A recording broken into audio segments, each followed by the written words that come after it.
ഭാരതീയ ഔഷധ പരിപാലന സമിതിക്ക് വേണ്ടി ഇന്ന് ഞാൻ ഇവിടെ പരിചയപ്പെടുത്തുന്നത് നാൽപ്പാമരങ്ങളാണ്. നാൽപ്പാമരങ്ങൾ എന്ന് പറഞ്ഞാൽ മിക്കവാറും ആളുകളുടെ വിചാരം 40 മരം കൂടിയതാണെന്ന് പറയുന്നവരുണ്ട്, ഒറ്റ മരം കൂടിയതാണെന്ന് പറയുന്നവരുണ്ട്. പക്ഷെ അങ്ങനെ ഒരുപാട് അഭിപ്രായങ്ങൾ വന്നപ്പോൾ ഞാൻ ഇതിനെക്കുറിച്ച് വീഡിയോ ചെയ്യാമെന്ന് വിചാരിച്ചാൽ നമ്മളെ ഔഷധ സമിതിയുടെ അംഗങ്ങൾക്ക് വേണ്ടിയിട്ട്.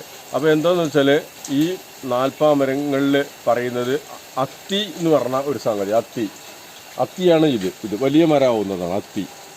പിന്നെ ഇത്തി എന്ന് പറയും, ഇത്തിയാണ് ഇത് ഇത്തി.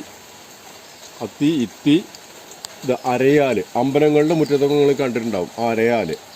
ഇത് അരയാല്. ഇത് പേരാല്. ഇത് റോഡ് സൈഡിലൊക്കെ ഉണ്ടാവാറുണ്ട്. പക്ഷേ ഇതിന് ഒരുപാട് സ്ഥലം വേണം വളരാൻ. അത് കാരണം വലിയൊരു പ്രശ്നത്തിലാണ് ഇപ്പോൾ ഈ മരം. ഇത് കർണാടക ഗവൺമെൻറ് ഗദ്ദാൽമര എന്ന് പറഞ്ഞൊരു പ്രത്യേക ഏരിയനെ ഉണ്ടാക്കിയിട്ട് അവിടെ ഈ ആലുകളെ സംരക്ഷിക്കുന്നുണ്ട്. കേരളത്തിലെ വലിയ സംവിധാനങ്ങളൊന്നുമില്ല. അപ്പോൾ ഇതിപ്പോൾ വളരെയധികം ബുദ്ധിമുട്ടാണ് ഇപ്പോൾ ഈ മരത്തിൻ്റെ കാര്യം, ഈ ആല്. ഇനി ഞാൻ ഈ ഇത്തിയുടെ ഔഷധ ഗുണങ്ങളെ കുറിച്ചിട്ടൊന്ന് പറയാം. ഇത്തി.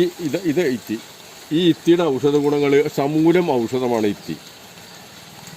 ത്വക്ക് രോഗങ്ങൾ, പ്രമേഹം, അൾസർ, പിന്നെ തൊലിയിൽ ഇതിൻ്റെ ടാനിൻ അടങ്ങിയിട്ടുണ്ട്. അതുകൊണ്ട് മുറികൾക്കൊക്കെ ഇത് ഉപയോഗപ്പെടുത്താൻ പറ്റും.